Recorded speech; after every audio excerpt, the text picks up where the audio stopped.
The Imperial Roman Army has been and is still admired by many people as an excellent fighting force. There are many reasons why the Roman Army was so effective. One was its recruitment process, which determined if a potential recruit fulfilled the necessary criteria to serve in the Imperial Roman Army.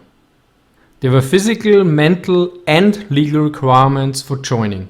Note that the requirements were the highest for the elite units like the Praetorians and the Legionnaires.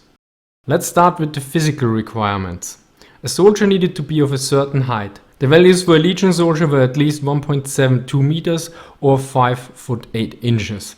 For soldiers of the first cohort or cavalry, even up to 1.78 meters or 5 foot 10 inches. If you think these values are too high, you're probably right. Modern scholars assume that these values are probably idealized.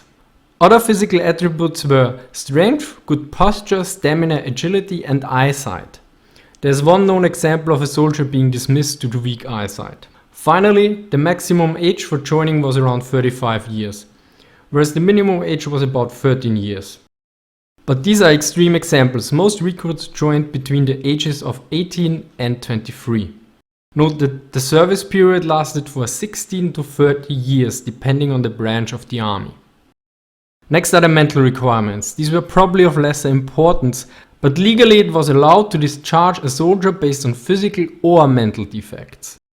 Education was probably not a major requirement for the common soldier, but since commands were given in Latin, a recruit had to have a sufficient understanding of it. Furthermore, since the army needed specialists, a good education probably could tip the balance. For instance, the specialist posts like the signifier, who were in charge of the accounts and funds, required well-educated people with good legal records.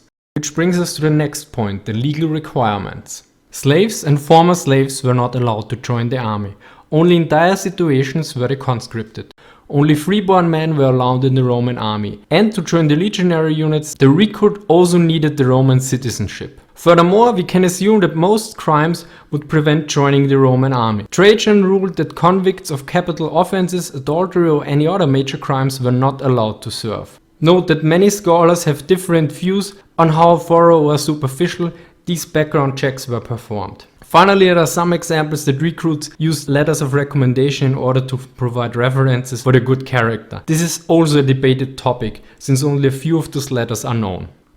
But even after passing these requirements, the recruit wasn't a full soldier yet. He was now considered probatus, which meant he was approved for training.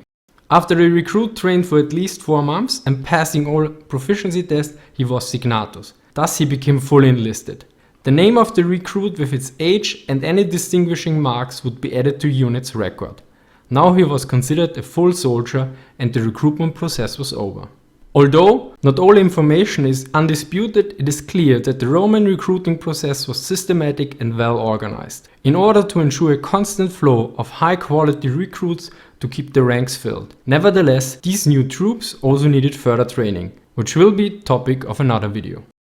Thank you for watching, please like, comment and subscribe, and see you next time.